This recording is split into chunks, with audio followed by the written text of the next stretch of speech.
بسم الله الرحمن الرحيم.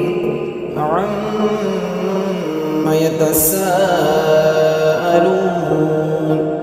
عن النبأ العظيم الذي هم فيه مختلفون. كلا سيعلمون ثم كلا سيعلمون.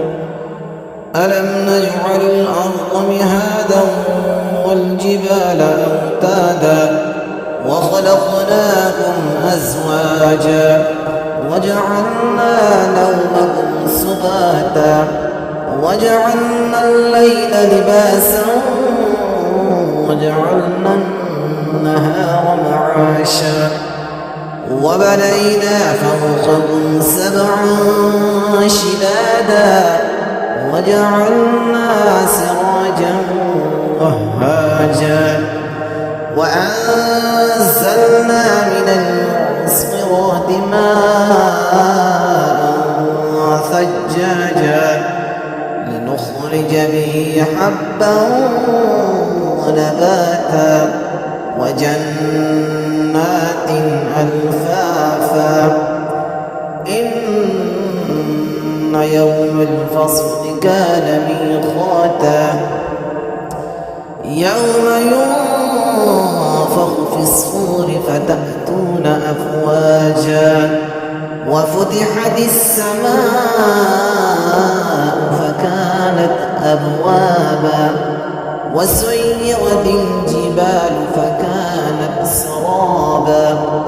إن جهنم كانت مرصادا للطاغين مآبا لابثين فيها أحقابا لا يذوقون فيها بردا ولا شرابا إلا حميما وغساقا جزاء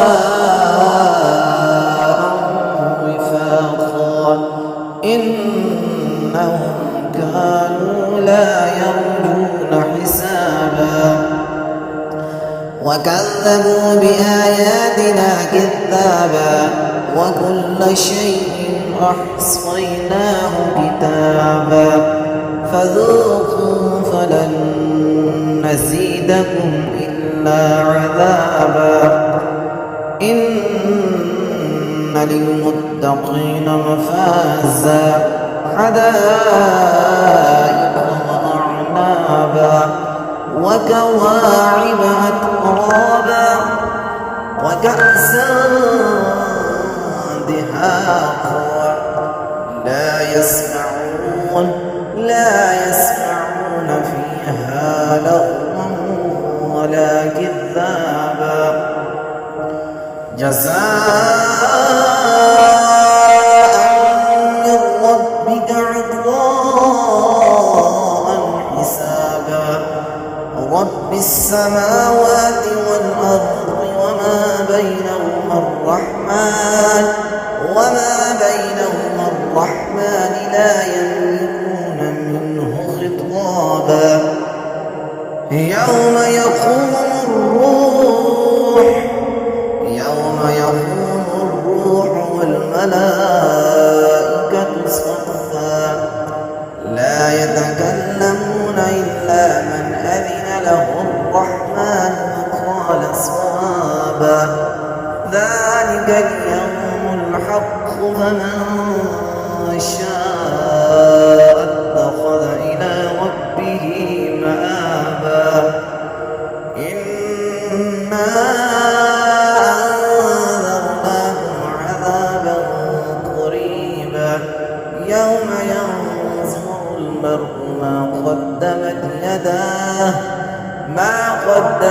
يداه ويقول